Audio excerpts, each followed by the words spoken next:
சங்கீதம் 27. தாவீதின் சங்கீதம்.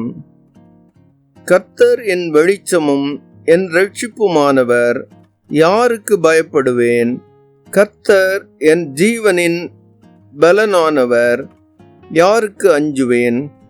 என் சத்துருக்களும் என் பகைஞருமாகிய பொல்லாதவர்கள் என் மாம்சத்தை பட்சிக்க என்னை நெருக்குகையில் அவர்களே இடறி விழுந்தார்கள்.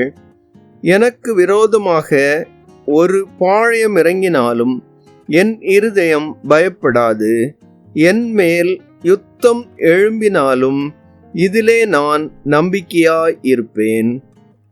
கர்த்தரிடத்தில் ஒன்றை நான் கேட்டேன், அதையே நாடுவேன். நான் கர்த்தருடைய மகிமையை பார்க்கும்படியாகவும் அவருடைய ஆலயத்தில் ஆராய்ச்சி செய்யும்படியாகவும் நான் என் ஜீவனுள்ள நாளெல்லாம் கர்த்தருடைய ஆலயத்தில் தங்கியிருப்பதையே நாடுவேன். தீங்கு நாளில் அவர் என்னை தம்முடைய கூடாரத்தில் மறைத்து, என்னை தமது கூடார மறைவிலே ஒளித்து வைத்து, என்னை கன்மலையின் மேல் உயர்த்துவார். இப்பொழுது என் தலை என்னை சுற்றிலும் இருக்கிற என் சத்துருக்களுக்கு மேலாக உயர்த்தப்படும். அதிநிமித்தம் அவருடைய கூடாரத்திலே நான் ஆனந்த பலிகளை இட்டு கர்த்தரை பாடி அவரை கீர்த்தனம் பண்ணுவேன்.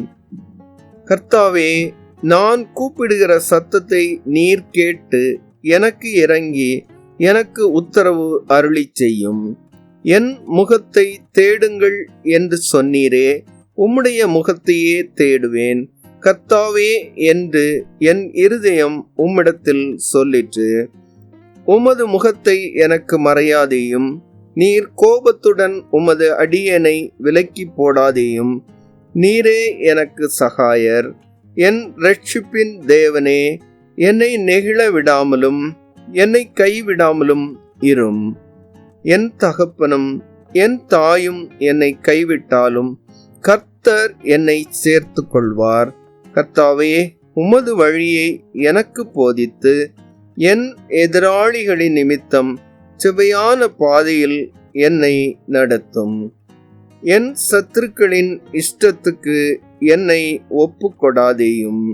பொய் சாட்சிகளும் ஆக்கிரமித்து சீறுகிறவர்களும் எனக்கு விரோதமாய் எழும்பி இருக்கிறார்கள். நானோ ஜீவனுள்ளோர் தேசத்திலே கர்த்தருடைய நன்மையை காண்பேன் என்று விசுவாசியாதிருந்தால் கெட்டு போயிருப்பேன்.